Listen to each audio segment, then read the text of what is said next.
I Love the Night by Hosta.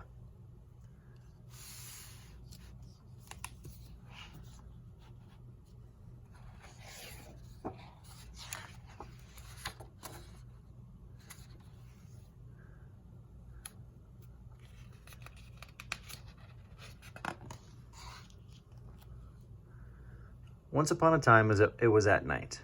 It was a perfectly perfect time for becoming still and quiet, for making up a good dream, and for floating off to sleep.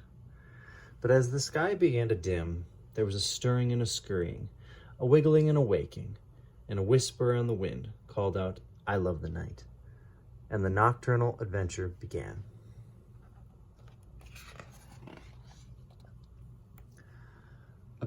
A pair of crickets sat at the edge of a quiet pond beneath a giant willow tree in the still summer twilight.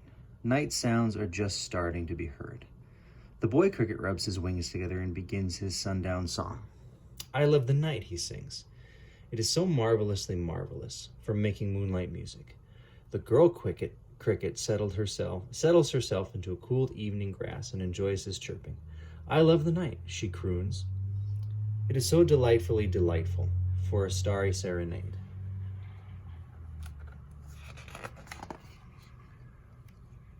A twinkling cloud lights up the sky as hundreds and thousands of fireflies begin their sparkling nighttime display.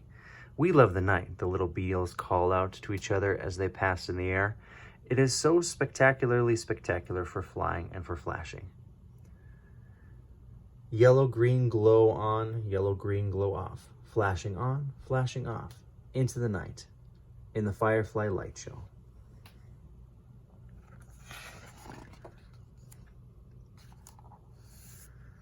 Far below the ocean's rolling waves, a groggy, large-eyed octopus is awakening. "I love the night," gurgled the octopus. "It is so splendidly splendid for getting some length in my limbs." He slowly unrolls himself from his deep-sea bed to wander the darkening waters, hoping to scare up a delicious dinner.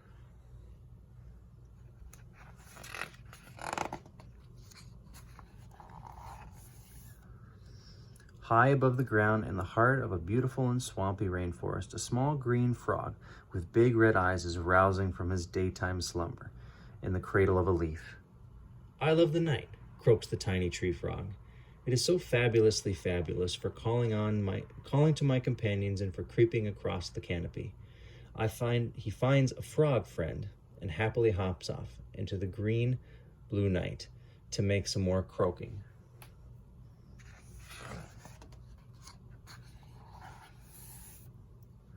Beneath a crescent moon, floating on a night breeze over a stand of starry leaves, sweet gum trees, a magnificent lime green Luna moth makes her way across the sky.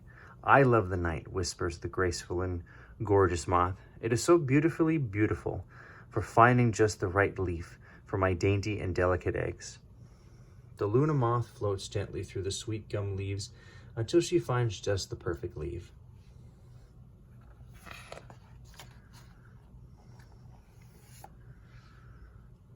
By the light of a full moon, the night jars are coursing through the sky, wings fluttering, gliding over the moonlit shadows of an old oak tree. "I love the night," comes from the call of a whip-poor-will. It is so gloriously glorious for agile aerobatics.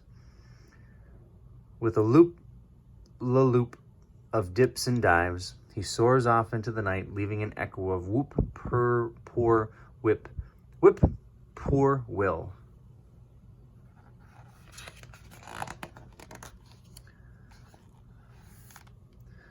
Out of a cozy den in a hollowed-out tree, a wily black masked raccoon comes out to wash her hands in the moonlit forest stream. "I love the night," giggles the playful ring-tailed raccoon. "It is so enjoyable for paddling and for playing." The furry raccoon bounds into the bubbly stream where she splishes and splashes all night long.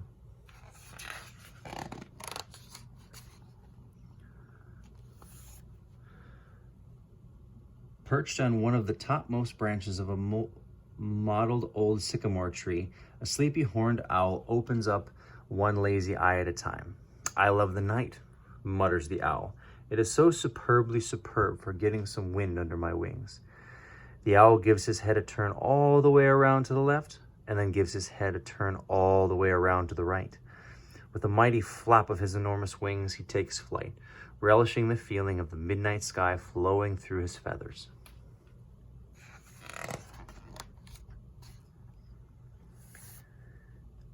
In a dim corner of the sleepy flower bed, an orange and yellow splattered garden spider busily mends her web. I love the night, proclaims the diligent spider. It is so wonderfully wonderful for working on my weaving. The pretty spider keeps 2 eyes on her work and the other 6 on looking for the night's supper.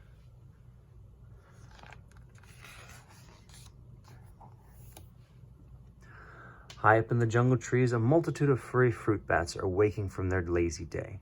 We love the night, chatter the little bats, circling around the treetops. It is so magnificently magnificent for a fruit-finding flight.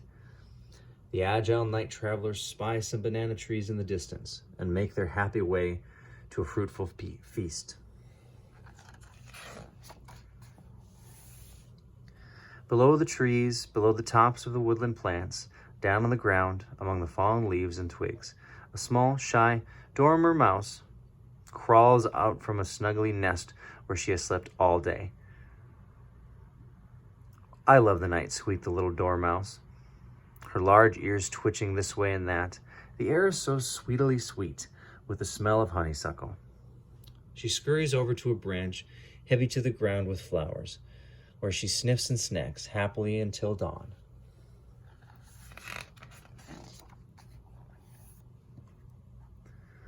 Four golden starfish creep out from behind the rocks in the shallow and shimmering waters of their tide pool. We love the night, the starfish chant in perfect chorus. It is so excellently excellent for finding a cool and comfortable place to wave our arms around. The starfish inch their way into the moonshine, little by little. 5 arms go this way, 5 arms go that way. 5 arms go this way, 5 arms go that way, joining together in an aquatic constellation. I love the night, says the moon, as she smiles to herself and looks upon the earth with a great and glowing love. She makes up a sweet-sounding lullaby for all sleeping creatures and for all the waking creatures. She sings to all the quiet creatures and to all the noisy creatures. She sings to all the still creatures, to all the busy creatures, and she sings to the whole spinning blue and green planet below. She sings a sweet song of peace. Whirling gently through the universe, she hums happily ever after. Sweet dreams. The end.